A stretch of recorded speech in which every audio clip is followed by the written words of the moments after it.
Greetings, YouTube. The Doctor is in. Dr. Urias Papers here, coming at you with another commentary on Dungeons and Dragons, and we are going to be going over the Reanimator Artificer Subclass. It's the new one from Ravenloft The Horrors Within.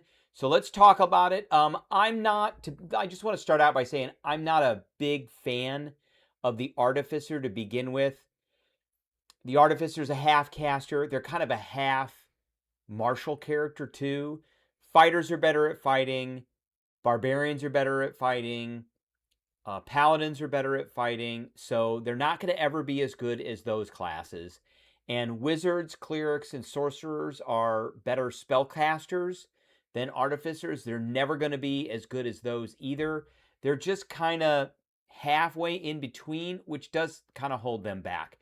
And as far as the Reanimator goes, compared to some of the other subclasses for the Artificer, it's also just okay. So we're gonna start out just by looking at the Reanimator, but I want to do it in the context of the actual Artificer itself, because you're not going to be able to get to this until 3rd level. So let's take a look at just the beginnings of the Artificer. It is an intelligence class. It's got a D8. It's simple weapons. It's light and medium armor and shields, all that stuff. You do get spells. Because it's a half caster, you don't get 2nd level spells until 5th level. You do get like this replicate magic item, spell casting tinker thing, all that. So let's take a look at the things that you're going to get from 1st and 2nd level before you hit your subclass level at 3rd level, and then we'll talk about the Reanimator. So you're going to get spell casting, you're going to get tools required, you're going to get the thieves tools and the tinker tools, you're going to get some cantrips, you're going to get the tinker or magic, which allows you to make different things.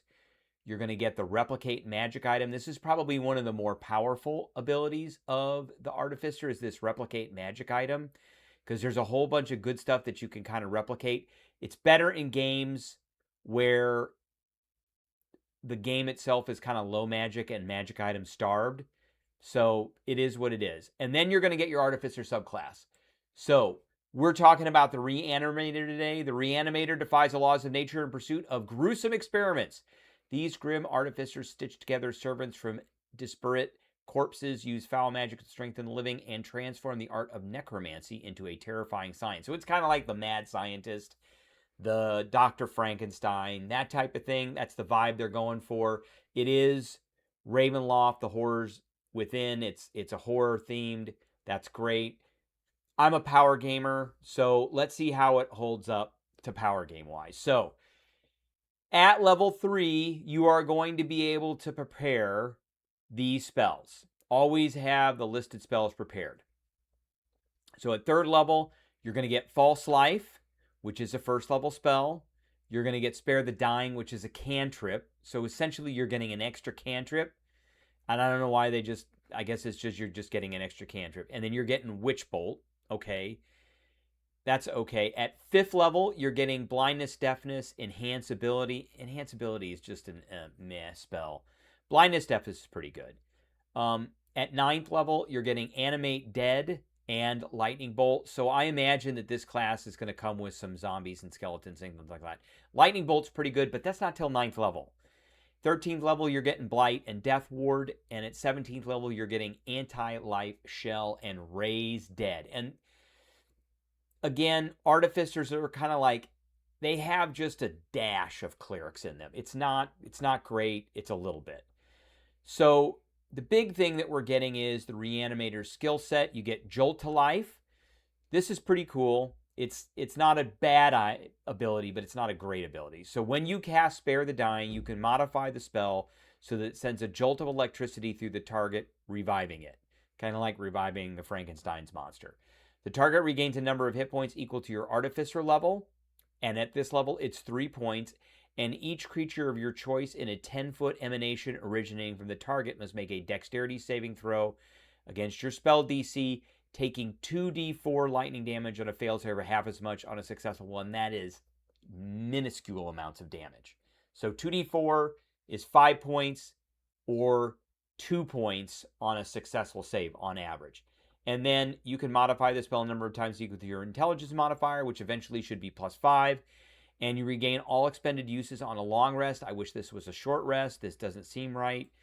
And then the lightning damage of this feature increases by D4 when you reach Artificer levels of 11 and 17. That's pathetic. So it gives you a little bit of healing that you can do with Spare the Dying, but Spare the Dying can only be cast on something that has 0 hit points and isn't dead. So it's kind of a panic button type of thing. You get Reanimator tools, which means you get proficiency with Alchemist supplies, which you can get as an Artificer anyway. If you already have this proficiency, you gain a proficiency with one other type of Artisan's tools. You also, and this is the big one, you get the Reanimated Companion, so you can use your Tinker's tools. You take a magic action, and you create a Reanimated Companion, which has a block down here. There's a statistic block down here. So it's friendly to you, lasts until you finish a long rest, or until you take a magic action to dismiss it, at which point it harmlessly collapses into a pile of viscera. It immediately drops to 0 points and dies if you die. Once you create a companion, you cannot do so again until you finish a long rest. That seems excessive, or you expend a spell slot. So by 3rd level, as an Artificer, you are going to have 3 slots. So you could do this 3 times a day, 4 times a day if you count the time that you cast it. You get 1 for free. And in combat, the companion acts during your turn. It can move and take its reaction on its own, but it will only take the dodge action unless you take a bonus action to command it to take an action. Now, the Artificer doesn't have a whole lot to use with its bonus action, so this is okay. If you have the incapacitated condition, the companion acts on its own and is not limited to the dodge action. So you can only have 1 of these at a time, too. And here's the stat block. I am going to kind of compare this to the Battlesmith, because the Battlesmith is very similar to this in that it has a companion. So the Reanimated Companion has an AC of 10 plus your intelligence modifier. If we go over to the Battlesmith, there's the Battlesmith's spells right there, which I have to say are a lot better than the Reanimator. You get Heroism and Shield right off the bat. Those are 2 banger spells, temporary hit points and the +5. Those are awesome. You get Shining Smite, another good one, but you have to be able to hit with that one. And Warding Bond is okay, but you can use Warding Bond pretty well. So here's the Steel Defender, which is the companion for the Battlesmith. And AC of this is 12 plus intelligence modifier, so it already has a +2.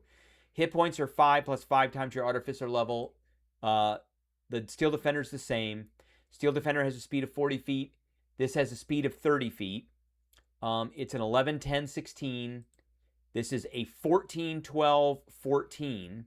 So right off the bat, it's a little bit better there. It's a 4, 10, 6. The Reanimated Companion is a 4, 10, 6. It is resistant to necrotic and poison. The Steel Defender is immune to poison.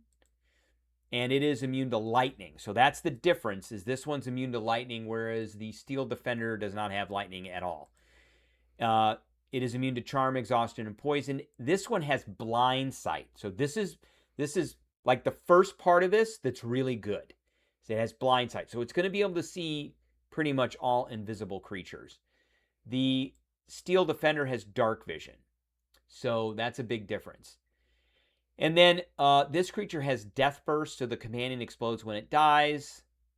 The DC is equal to your spell DC, each creature in a 10-foot emanation. And it does 2d4 damage. That's just horrible. It's dead now, so it needs to be able to do a little bit more.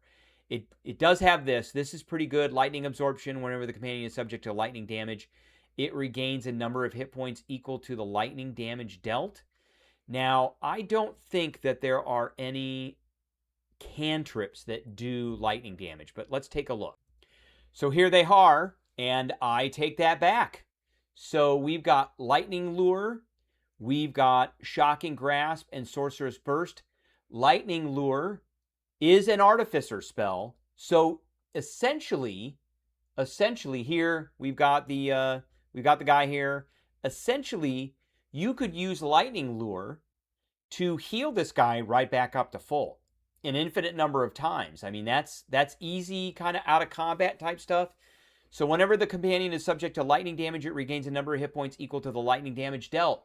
And I mean, you're going to be doing the spell increases to 1d8 when you reach 5th level, by 1d8 when you reach 5th level. So 2d8 at 5th level, 1d8 to start out with. Shocking Grasp, another Artificer spell, does another d8. Sorcerer's Burst is a sorcerer spell, so that's not in there. But the two that are here, Lightning Lure and Shocking Grasp, definitely would work with that. So I think that's pretty good. That's not too bad, given that you could heal this quite a bit. And then it has its action, which is called Dreadful Swipe. So it is a melee attack roll. Bonus equals your spell attack modifier. Reaches 5 feet. It does a d4 plus your intelligence modifier and necrotic damage. The Steel Defender has the same attack roll and makes an attack roll against a creature other than... It doesn't say what the attack roll is here. Oh, that's the... I'm sorry. That is the reaction. Force Empowered Rend. Bonus equals your spell attack modifier. This is a d8 plus 2 plus your intelligence modifier. So the Steel Defender is going to do about... This is going to be 4.5, 6.5, plus another 4 is about 10. Whereas the Reanimated Corpse is going to do 2.5 plus 4, about 6 or 7 necrotic damage. That's not great. So if you hit, the target cannot take opportunity attacks, okay? And with this one, there's no extra thing if it does that. However, you have this reaction, which is Deflect Attack on the Steel Defender, which is great for disadvantage. So that's great. This has no reaction. So it does stop opportunity attacks. So that's good. Now, you can modify this, and we're going to look at these. These are called strange modifications. Here they are. So whenever you get this at 5th level. So at 5th level. So at 4th level Artificer, we are going to be getting an ability improvement or a feat. I always take a feat at 4th level. 4 plans. You can create 2 magic items. 2 cantrips. If you're a reanimator, one of those should be Lightning Lure or Shocking Grasp. And you've got 5 prepared spells and 3 1st level slots. At 5th level, you get your subclass and you get your 1st, 2nd level spell. And you get 1 more prepared spell. And 1 more slot at 1st level. So 5th level... remember, at 5th level, we are getting blindness, deafness, and enhance ability, which is just okay. But we also get this strange modification. So whenever you create a reanimated companion, it gains one of the following options of your choice. Just one. Choose when you create a companion. And it gives you the choice of 2 different ones at first. So, Arcane Conduit, you can cast spells as though you were in the companion space, but you must use your own senses. So you don't see through the companion, but you can use its space. And then once per turn, when you cast an Artificer spell from the Evocation or Necromancy school, which this is the one you really want, is Evocation, and deal damage while your companion is within 120 feet of you, you can add your intelligence modifier to 1 damage roll of that spell. So usually an extra 4 points. Or you can do Ferocity. The damage die of the companion's Dreadful Swipe increases to a d6 from a d4. I would always take Arcane Conduit. I would never take that. That's 1 extra point of damage, where this is 4 extra points of damage, and you can cast from the space of the Reanimated Corpse. All right, at level 9. So between 5 and 9, that's 6, 7, and 8. We're getting Magic Item Tinker. We're getting another plan. We're getting another magic item. And we're getting some more spells. 7th level, we're getting Flash of Genius, which is pretty good. And then 8, we're getting another ability score improvement or a feat. At this point, I would take ability score. You should have a 20 intelligence by 8th level. And then at 9th level, we're getting improved reanimation. So the damage of your reanimated companion's death burst increases to 44. Necrotic damage dealt by your companion ignores resistance. And it does necrotic damage. So it can attack some undead that are resistant to necrotic damage, and it'll go right through their resistance. And this death burst now, instead of doing 5 points, is going to do 10 points. That's at 9th level. That's not great. And then you have to expend a slot to bring it back. So you're going to be using some slots. Also at 9th level, you get macabre modifications. So you experiment and alter your companion. Whenever you create a reanimated companion, the companion now gains 2 options for strange modification instead of 1. So you could take both of these, or they add 3 more onto that. So you can pick from 3 more. So you got bloated, which your companion becomes large. Whenever it hits a large or smaller creature with its dreadful front swipe action, the creature is pushed. That's a big one. You guys know that I love forced movement. Forced movement is awesome. So you get that. Additionally, you can add your intelligence modifier to damage dealt by the companion's death burst. That's just okay. The big one is that forced movement. I would definitely think that would go well with this arcane combat. You get Gaunt.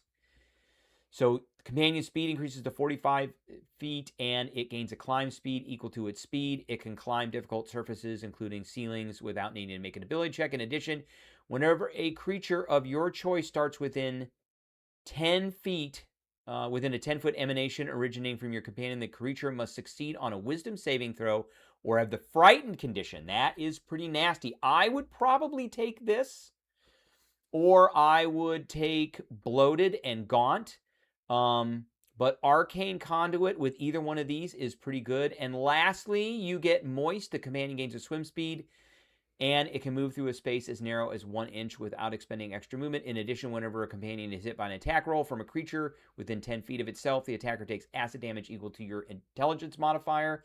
That could add up to a lot of damage over a couple of rounds. But I think that bloated or gaunt with the forced movement or this frightened condition, because wisdom saving throws are always great. I think either one of those is good. And so we're level 9, and at 10, 11, 12, 13, 14, we get a bunch of different stuff as the Artificer. So we get Magic Item Adept, Spell Storing Item, which is probably the best ability that the Artificers get. You get another ability score improvement. You get some spells and stuff. You get your Advanced Artifice. And then you get 15th level. You have Mastered the Science of Revivification, granting the following benefits. Facilitated Revival. You can cast Raise Dead once without expending a spell slot and without material components. And remember, this is an expensive spell. Costs 500 gold pieces. Now, you are level 15, so there is that. But you don't have to use material components. That's pretty good. So provided you use Tinker Tools and or another type of Artisan's Tools. Once you use this feature, you can't do so until you finish a long rest. So what? So, and Raise Dead works on anything that has not been dead longer than 10 days. So that's basically a free Raise Dead. It's like bringing Frankenstein back to life. You also get Life Transfer. You can siphon the animating magic of your reanimated companion to bolster yourself. When you or your companion takes damage, you can take a reaction to gain a number of hit points equal to your companion's current hit points. The companion then immediately drops to 0. So, I mean, that could be a lot. And this is 15th level, so that's a lot of hit points. So you could, like, get a lot of healing almost immediately. And finally, and this is probably the best thing in this whole thing, is superior modifications. When you create a reanimated companion, the companion now gains 3 options. So you could have Bloated, Gaunt, and Arcane Conduit. I would probably take all 3 of those. The Moist is one of those that's very, like, if you were in water or you needed to be able to swim or get on your companion, you could take Bloated and Moist, and you could use your companion as a mount. You know, there is that. But this seems very situational. So this is pretty good. All in all, I think this is okay. It's just okay. I'm going to give it a B-. So it's just looking at it, it's a little above average just because the companion can do a lot of kind of cool control-y stuff, especially with the forced movement and being able to cast spells from it, and the frightened. Once you start getting this 9th level stuff, that's where it starts getting pretty cool. Some of the other stuff, it's okay. I guess combined with the Artificer itself, wouldn't be so bad. It's probably on the same level as the Steel Defender. I'm not a big fan of the Artificer itself. If I were to give the Artificer a grade from S to F, it would probably get a C or a C minus compared to all the others. But I think as far as the Reanimator goes out of the Artificer subclasses, this is like right in the middle. All right, that is the video that I have for everybody today. I appreciate everybody tuning in, and I will catch everybody later.